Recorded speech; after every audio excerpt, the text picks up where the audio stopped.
Hello, good morning and welcome back to my class, children.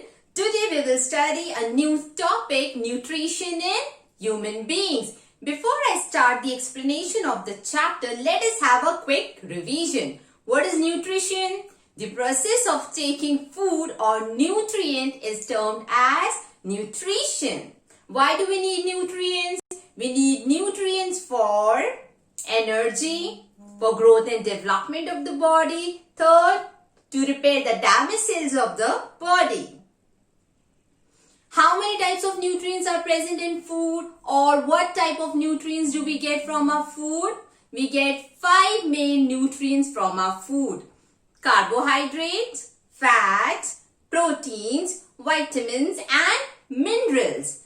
Children, carbohydrates, fats and protein, they are large molecules and cannot be absorbed directly by our body. So, we need to break these large molecules into simple water-soluble substance so that our body can absorb the nutrients in a very easy way. The process is known as digestion. Or we can say digestion is a process in which the large food molecules are broken down into simple water-soluble substances so that our body can absorb these nutrients easily is known as digestion. The 5 main steps involved in the process of nutrition are: first, ingestion, digestion, absorption, assimilation and egestion. The human digestive system consists of 2 main parts. First, alimentary canal. Second, glands. Now, what is the function of alimentary canal? Alimentary canal is a long tube which runs from mouth to anus. It is around 9 meters long. The digestion and absorption of the food take place in alimentary canal. Now, what is the function of glands then? The glands secrete digestive juices. These digestive juices helps to digest the food.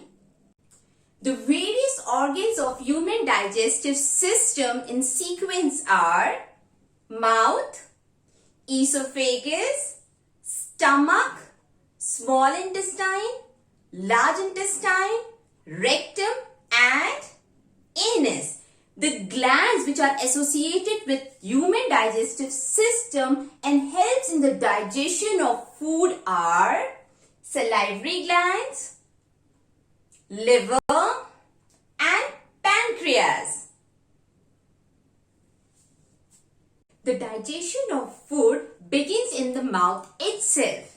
Mouth has 3 parts: teeth, tongue and salivary glands. Now let us see the function of these parts. First, teeth. Teeth helps in mastication or chewing of food. Here the food is broken down physically.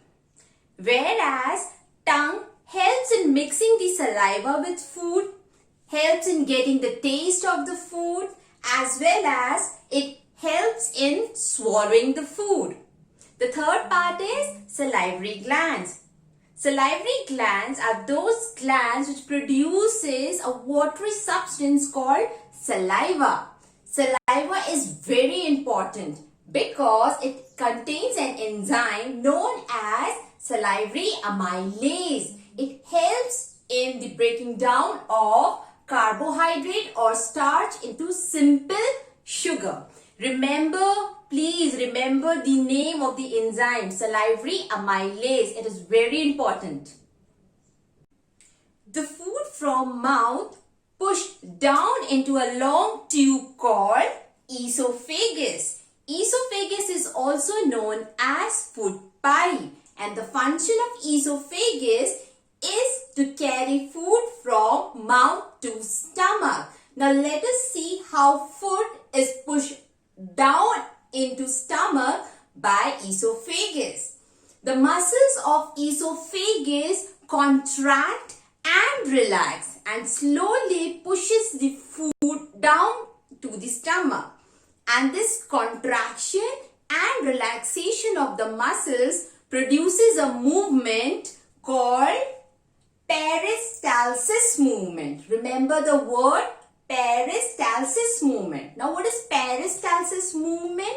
The wave movement is known as peristalsis movement. See over here, I made a esophagus. This is a food pipe. Can you see these yellow parts? These are food particles.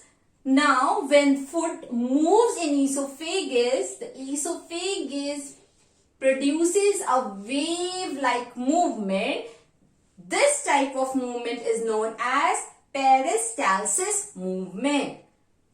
What we can say now? We can say that esophagus slowly pushes the food down to stomach by a wave-like movement called peristalsis movement. Peristalsis movement is produced by contraction and relaxation of the muscles of esophagus. The third part of alimentary canal is stomach. Stomach is a J-shaped organ present on the left side of the abdomen. Stomach receives partially digested food from mouth through a long tube called esophagus. The walls of stomach has 3 tubular glands. These glands produces gastric juices or digestive juices, which helps in the digestion of food. These gastric juices contains hydrochloric acid, pepsin enzyme and mucus. Now let us see the function of hydrochloric acid first. Hydrochloric acid has 2 main roles. First, it helps to kill the bacteria or any other microbe which may enter the stomach with food. The second function of hydrochloric acid is to make the gastric juices acidic. Why it is necessary to make the gastric juice acidic, or why it is necessary to create an acidic medium in stomach? Because pepsin enzyme is an enzyme which gets activated in the presence of acidic medium. Just to activate pepsin enzyme, the gastric juice has to be acidic. Now what is the function of pepsin enzyme over here in digestion? The pepsin enzyme helps to break the protein present in food. As our stomach is producing acid, to protect it, we have a layer, or we can say just to protect the wall of stomach, stomach has a very special protective covering of mucus. Mucus is that layer which protects the wall of stomach from acid. Better remember one word over here. Pepsin. The name of the enzyme is pepsin, who breaks the protein. This is very important, beta. Children, the next part of alimentary canal is small intestine. Can you see this highly coiled tube? This tube is known as small intestine. Listen it carefully, children, as small intestine is a very important part of alimentary canal. Why? Because it is the small intestine where the complete digestion of food takes place. The length of the small intestine is 6.5 meters and it is the largest part of alimentary canal. Though it is the largest part of alimentary canal, and then also we call it small intestine because it is a very narrow tube. When we compare the width of small intestine and large intestine, we find that small intestine is very narrow and have smaller width as compared to large intestine. And just because of this reason, we call this part of intestine as small intestine. Children, one point to remember, the length of small intestine varies in different animals. Just take an example of herbivores. Herbivores have longer length of small intestine as compared to carnivores. Why? The reason is cellulose. Herbivores eat plant and plant products, and plant cells are made up of cellulose. Cellulose take longer time to digest. Just to give that extra time for digestion of cellulose, the small intestine, or we can say the length of the small intestine, is a little longer as compared to carnivore animals. Now we will see how the food gets digested in small intestine. Small intestine receives secretion from two glands, liver and pancreas. Liver produces a greenish yellow fluid called bile. Extra bile is stored in gallbladder.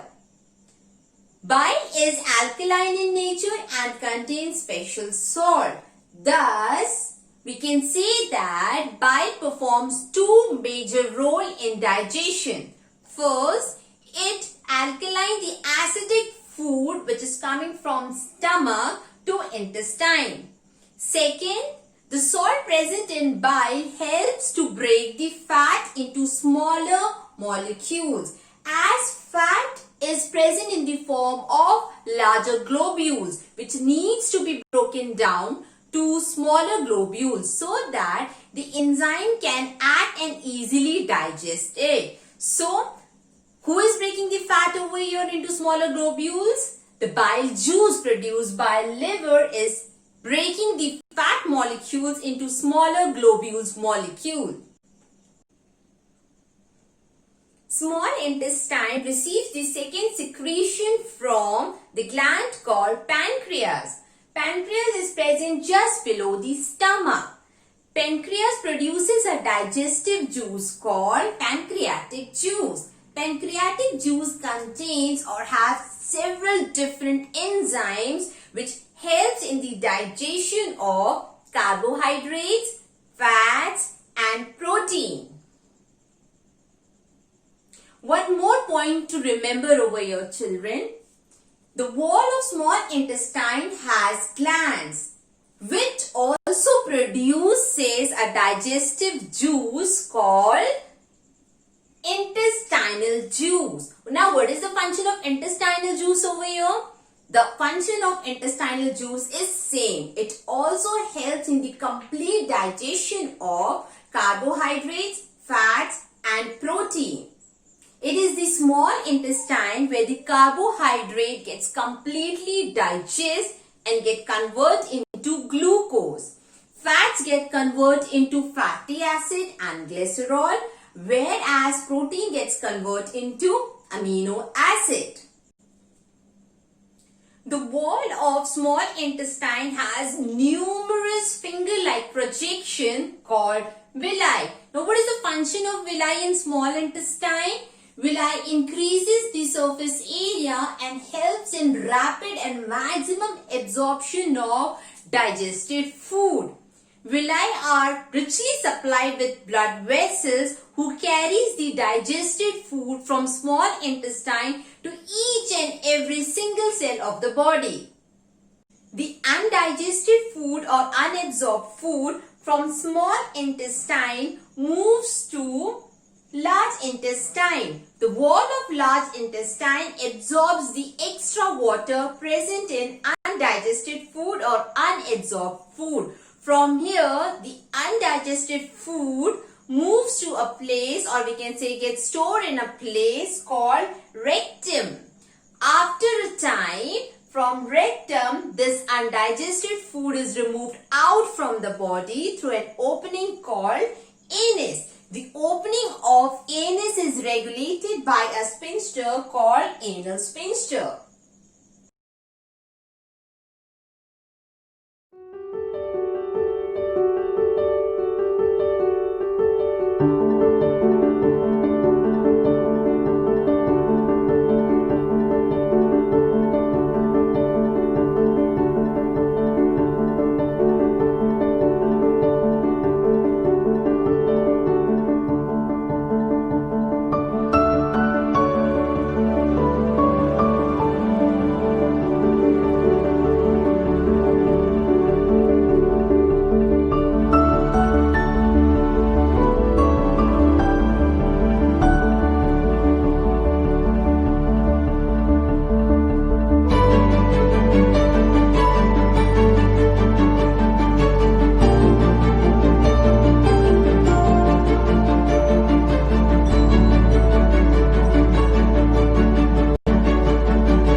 like button and subscribe to my channel because it is all free.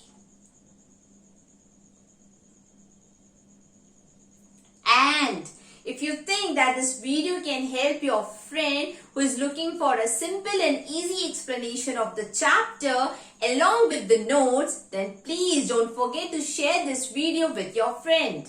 See you in my coming videos. Bye-bye.